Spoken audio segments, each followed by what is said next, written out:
The road course at Circuit of the Americas has seen some of NASCAR's most intense racing moments in recent memory. But what's happening right now around the 2025 Echo Park Automotive Grand Prix, the penalties, the confusion, the controversy, might be the most complicated COTA story yet. And Kyle Larson is right in the middle of it. Before this is over, you are going to want to know exactly what went down, what NASCAR actually did and did not say, and why the loudest claims circulating right now deserve a much harder look than most people are giving them.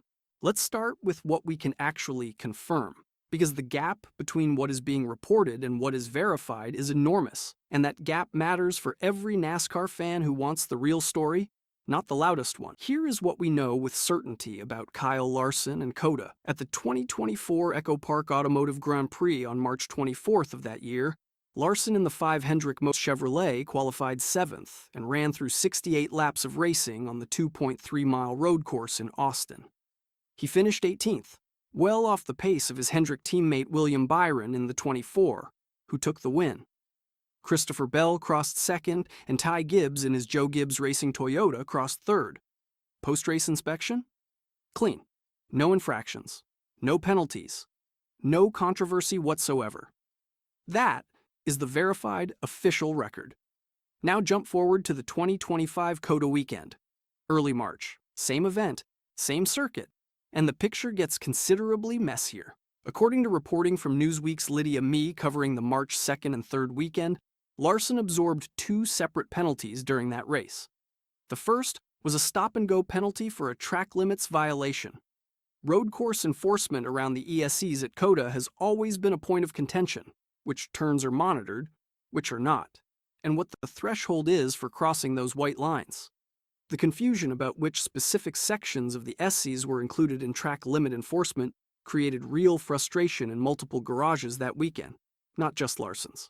The second penalty was a 2-lap hold following a right front wheel detachment during a pit stop, a mechanical failure that, by the time the field reached stage 3, had Larson outside the top 30. He ultimately finished 32nd. Christopher Bell and William Byron were running up front while Larson's afternoon was effectively in ruins. But that is only half the story, because what happened around that race weekend has since been filtered through a machine that converts every NASCAR controversy into something far more dramatic than the facts support. Here is the backstory that makes this whole situation land differently than the headlines suggest. Kyle Larson has a complicated public history when it comes to the word cheating in NASCAR. Back in February of 2019, while Larson was still driving for Chip Ganassi Racing and using Hendrick Motorsports engines, he appeared on NASCAR America's Splash and Go segment and made comments about how Hendrick Motorsports plays games with NASCAR early in the season, and at some point starts cheating and finding some speed. He followed that up immediately with an apology, explaining that the comment was meant to be funny and came out wrong. His exact words were, and this is documented, "I think there's right times to say what's on your mind, and other times I could definitely do a better job of using different words." Now here is why that matters right now. That 2019 clip, from a completely different era when Larson was at a different team, has been recirculated repeatedly in recent weeks, stripped of its context, and presented as Larson exposing NASCAR or firing back at officials in connection with the 2025 COTA weekend. It is not that. It was never that. It was a young driver making a loose joke about a rival team's engineering department, catching and apologizing within 24 hours. The fact that Larson is now at Hendrick Motorsports, the very organization he was referencing, makes reusing that clip without context even more misleading. There is also a verified Hendrick Motorsports penalty worth noting. In 2023, NASCAR flagged a violation involving hood louvers across the Hendrick organization following inspection at Phoenix Raceway. The infraction involved an unapproved modification to a single-source vendor-supplied part related to the radiator duct assembly. Each crew chief was fined $100,000, and each team lost 100 driver and owner points along with 10 playoff points. That is a real, documented infraction that went through proper NASCAR enforcement channels. It is not a secret admission of anything. It is how the system is supposed to work. Teams get caught, teams get penalized, teams move forward. And then came the part nobody saw coming.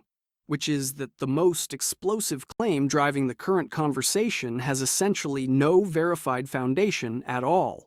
Let us break down the core accusation that is fueling headlines right now, because this is where the analysis has to get surgical. The claim circulating most aggressively is that NASCAR officials, at some level of official communication, admitted to overlooking cheating at COTA. That is the engine powering the controversy. That is why the phrase NASCAR exposed is getting traction.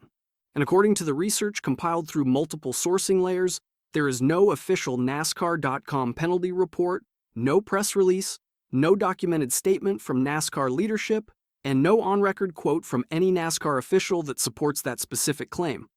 The primary sources tracing back to this admission narrative are Facebook posts from fan and entertainment accounts, not official NASCAR communications. One specific Facebook post that gained significant traction claimed that it was officially confirmed that Larson had been disqualified from a win. That is categorically unverified. There is no verified win at COTA in the time frame described that is connected to a disqualification. Oval Insider, which is a legitimate motorsports outlet, referenced what it called severe punishment in connection with the controversy, but without specifying details or linking to a primary source document. What actually did happen at the 2025 COTA race involves the two verified penalties, the stop and go for track limits and the 2-lap hold for the wheel detachment. Both of those are real. The enforcement confusion around exactly which corners at COTA were subject to track limits monitoring, also real. Multiple teams and spotters were caught off guard by inconsistencies in which sections of the esses triggered penalties. And that legitimate operational confusion is the seed from which a much larger and much less accurate narrative grew. Think about what that stop and go actually cost Larson strategically. He started 7th. Road course races at COTA tend to see the lead shake out through the stop sequence. It is a circuit where track position matters enormously, where clean air rewards the leader, and traffic punishes anyone fighting from behind. A stop and go on a 2.3-mile road course is not a minor inconvenience. It is a position killer. Combined with the 2-lap hold from the wheel issue, Larson went from a driver capable of running with Bell and Byron at the front to someone watching the stage points disappear from the back of the field. That is a legitimate competitive damage story, and it did not need embellishment to be significant. But the real fallout did not happen on the track. What followed the 2025 COTA weekend was a social media amplification cycle that took the genuine frustration of a penalty-ruined day, combined it with a 6-year-old clip of Larson making a self-aware joke, layered on an unverified Facebook post about a disqualification that has no documented basis, and produced a narrative where NASCAR is confessing to corruption, and Larson is leading the charge against it. The speed at which that version of events spread, including through outlets that position themselves as NASCAR news sources, reflects something the sports fan base has to stay aware of. The difference between genuine controversy and manufactured outrage matters for how we understand what NASCAR is actually doing and how it actually enforces its rules. There are no documented press conference quotes from Kyle Larson calling out NASCAR officials in connection with COTA in 2025.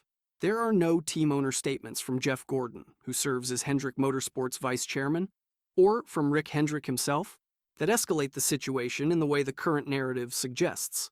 What exists is real competitive frustration from a top-tier team that absorbed costly penalties on a weekend when Byron and Bell were running up front, and that frustration is completely understandable without requiring a conspiracy to explain it. The piece that actually deserves more attention and is being drowned out by the louder, less accurate story is the track limits enforcement question. COTA is a certified FIA circuit. The esses section presents a genuinely complex enforcement challenge because the runoff areas are paved. The boundaries are marked by white lines rather than walls, and determining which corners are monitored in NASCAR competition versus which are not has historically required explicit communication from officials. When that communication is inconsistent, you get exactly what reportedly happened to Larson, a penalty that the team and driver may not have clearly understood was coming. Larson himself said after the call came in that he did not know Turn 3 was being enforced. That is a legitimate rules administration conversation worth having. And when you look at the standings and the bigger picture now,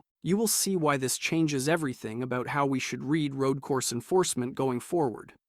Kyle Larson came into 2025 among the favorites for the championship, and with approximately 6 road course wins on his career record, COTA was circled as a potential point-scoring opportunity. Instead, the 2025 COTA weekend became a deficit rather than an asset.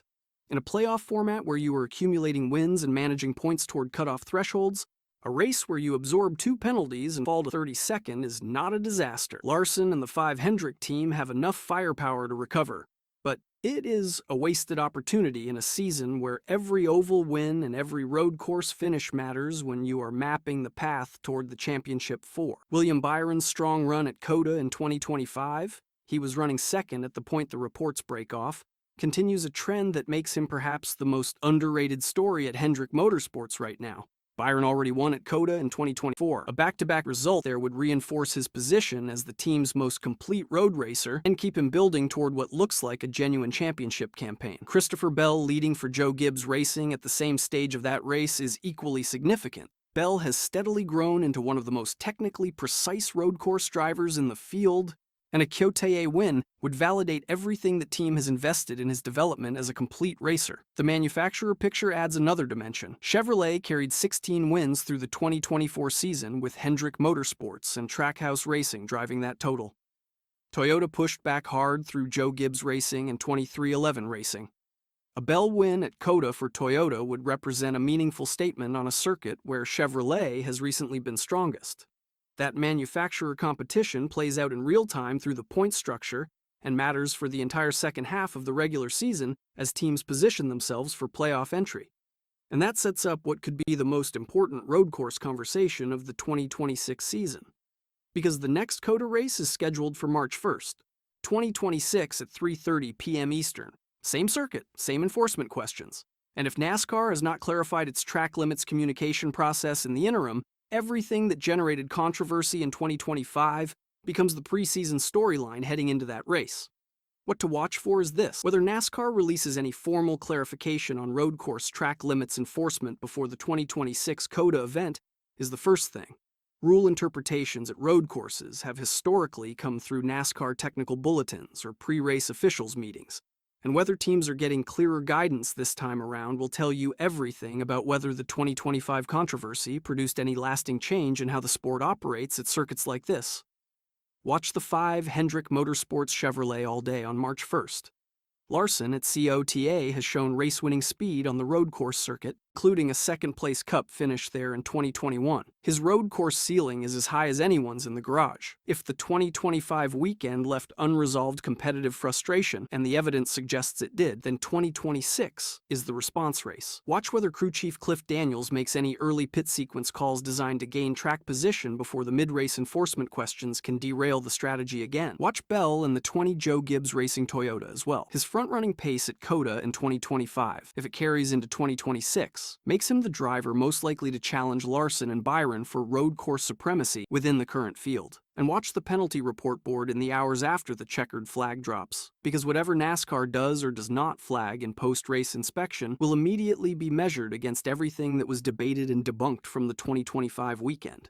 The real story here is not that NASCAR admitted to cheating. There is no documented evidence that happened. The real story is that a legitimate enforcement controversy, a confusing stop-and-go call on one of the best drivers in the sport, got swallowed by a social media cycle that preferred the louder, angrier version of events. NASCAR fans who have been watching for decades have seen genuine controversies. They have seen real penalties. They have seen the sport make decisions that deserved scrutiny and debate. This one deserves scrutiny too, for the right reasons, based on the right facts. The green flag drops at COTA on March 1st, and after everything that surrounded this race in 2025, the real of it, and the manufactured parts alike, how NASCAR handles enforcement on the 2.3-mile road course in Austin is going to tell us something important about whether they learned anything at all.